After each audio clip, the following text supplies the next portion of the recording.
Warning. The following video is not intended for an audience under the age of 13. Do not watch the video without a guardian or parent present. That is all.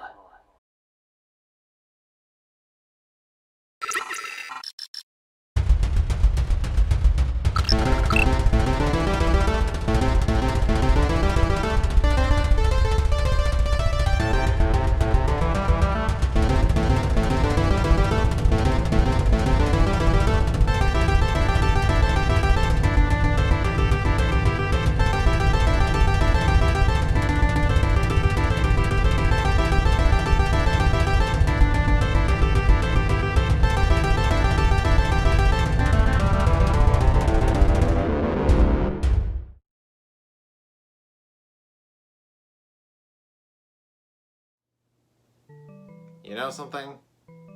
I have a weird relationship with the plans I make for this channel. By that I mean, I initially planned for this month to be made entirely of reviews relating to the LGBTQ+ community. In fact, every one of the reviews was going to relate to the acronym LGBT. And in fact, I was very excited to share this idea with all of you. That is, until finals rolled around and I wasted all the time I was going to spend on planning out the review series on making sure that I stayed afloat in college. It's been a real weight on my conscience, and I'm honestly hoping to God that I can do that idea next year, but I just couldn't this year. I'm sorry. And the reason I genuinely wanted to make this Pride Month celebration is because, well, I've got a lot of friends in the LGBTQ+ community. I mean, I myself do not identify as LGBTQ+, but there are a great deal of friends that I have that are a part of this community. And because I've had so many good supportive friends in this community, I wanted to make the entirety of this month dedicated to LGBTQ+ reviews. Unfortunately, the time I had allotted for preparation unfortunately had to go to preparing for finals instead. But just because my initial plans have been pushed back a year does not mean I will not be taking an opportunity to review my favorite same-sex couple in the entire Transformers franchise. By which I of course mean, salutations denizens of the internet, I'm FireRight27, and let us commence our analysis of Transformers Power of the Primes Tailgate and Reveal the Shield Cyclonus. Why Power of the Primes? Well, it's simple. You can't spell POTP without OTP. Also, I don't have the original generation's Tailgate. Let's go to the Lightbox. I suppose it would be prudent of me to begin with the vehicle modes, because, well, unfortunately, they are the better of the two modes. That's not to say that these vehicle modes aren't completely flawed in their own way, but honestly, the flaws with the robot modes are far more important to me than any minor qualms I might have with the vehicle modes. Now then, I'm unfortunately going to have to start out this review by trashing Tailgate.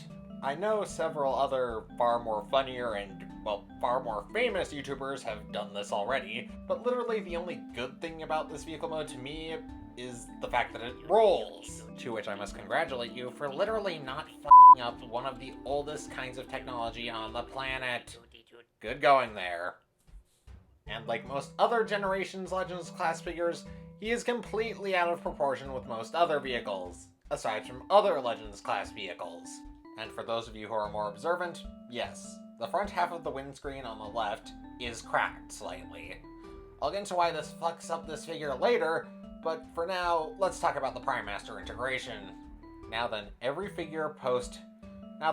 Legends figure post Combiner Wars was mandated to have a cockpit of some kind for the Titan Masters. Now in most cases, this was fairly unobtrusive, much like with Beachcomber on the left. However, Windcharger, and by extension Tailgate, were not so lucky, as their transformations seem to be incredibly compromised for the sake of this gimmick. Now then, I think this is mostly a matter of my own personal taste talking. I think it's down to A, the fact that you don't have to transform Beachcomber back to robot mode partially, and B, the fact that you can see the Titan/Prime Master when they're still in the cockpit. Oh, don't worry, there's a Prime/Titan Master in there somewhere. You just can't see it because of how garbage the integration is. Let me just show you real quick. Ta-da! Speaking of awkward integrations, Cyclonus! Who has a cockpit that can open and seat Titan Masters. And for those of you who are wondering if the cockpit can close over the Titan Master, yes it can, but not without leaving a gap between this little Cybertronian staircase. And in order to get it to actually fit in there, you're gonna have to reduce the Titan Master to a severed head. And thank goodness they made it so that the transformation requires you to turn the head around, because we all know how awkward a face poking out from underneath would have looked. Hello! So overall, the assault mode ain't bad, but all the same, thank you. I f***ing hate it. It's mostly down to the kibble management and the lack of stability, which I will not show you. Not to mention that the, well, cartoon-accurate color scheme removes any and all intimidation of the original version of this mold! So before these two vehicles give me an aneurysm, let's do some size comparisons. Here's a Cyclonus next to last week's review, Earthrise Astro Train, Generations Scourge, Hot Rod, Skywarp, Grapple, a standard Qtama, a standard can of sparkling water, and of course, Broadside. And here's Tailgate next to last week's review, Earthrise Astro Train, Generations Scourge, Earthrise Grapple, a standard Qtama, a standard can of sparkling water, and of course, Broadside. And for the fun of it, here they are next to another gay couple from the Transformers fandom, Cosmos and Soundwave. Now Tailgate and Cyclonus, transform! It's that the time is now, so time is on my side to be coming out to. Now then, in their robot modes, they look good, but looks only get one so far with me.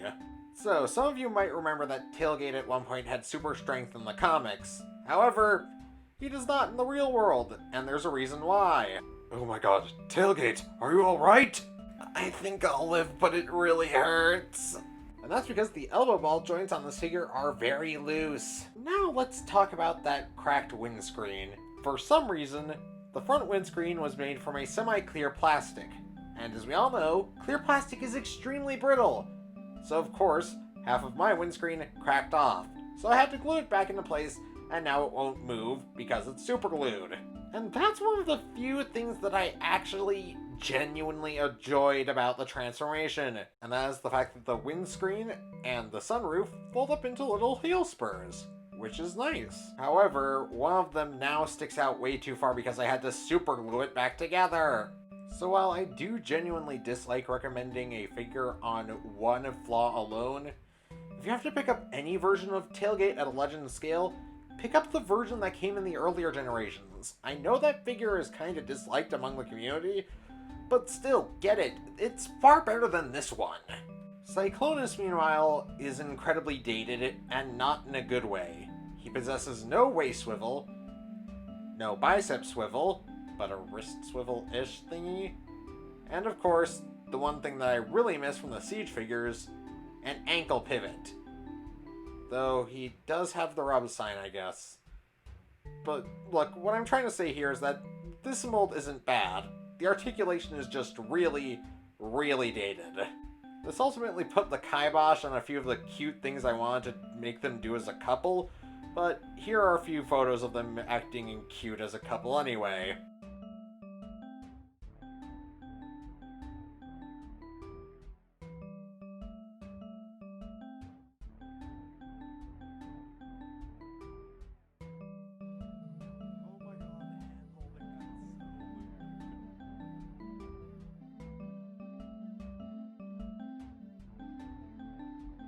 This is for nearly getting my boyfriend killed, you monster! For all the whining I've done though in this review, I do like them as a couple. I just wish they had more articulation so I could do more with them, because I really did like their relationship in the comics. Fortunately, there may be hope for the future, as Earthrise was revealed to have its own Cyclonus coming, which should be larger and have more articulation. EY!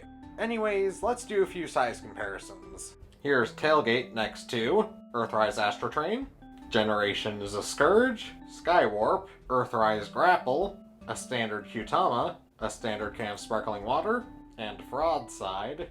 And here's Cyclonus next to Earthrise Astro Train. Just so you know, Cyclonus, I'm sorry for asking Starscream to chuck you outside of me. Oh, it's fine, all's forgiven. Oh, thank goodness. It's been a bit of a weight on my conscience, Skywarp.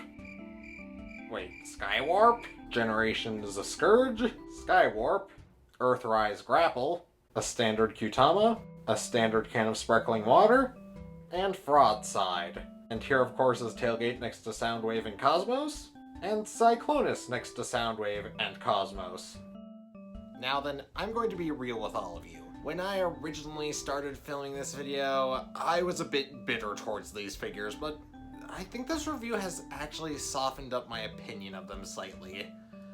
I mean, Tailgate still is kinda crap, but that's only because of, well, the broken windscreen and the elbows that are extremely floppy. Everything else about him is perfectly fine. However, regardless of how adorable he is, it's not gonna save him from getting a 4.5 out of 10. Sorry, buddy. You're not that adorable. Cyclonus, on the other hand, was actually fairly good for the time he was created. Granted, next to everything made in Siege, he starts to look a bit inferior, but I genuinely do believe that he's still good. However, I'd hold off on purchasing one until after the Earthrise figure comes out. Maybe you can use him as a stand-in for the Armada of Cyclonus, but don't get one now. You'll end up replacing it with the new Earthrise Cyclonus in a few months' time. So with that, I'll give him a 6 out of 10. Now then, before I close out the episode, I would just like to say this. I will not tolerate any harassment of the LGBTQ community or my video trying to support them in the comments, whether they be ironic or not ironic. They will be deleted as soon as I see them, and they will be deleted without prejudice. So, you've been warned. Please remember to like this video, share it with your friends, of course if you haven't already and you actually enjoy the content I'm making, subscribe to my channel and ring the notification bell to see when I'm uploading my next video, and I'll see you next time. Enjoy Pride Month, and with that being said, this is FireRight27, over and out.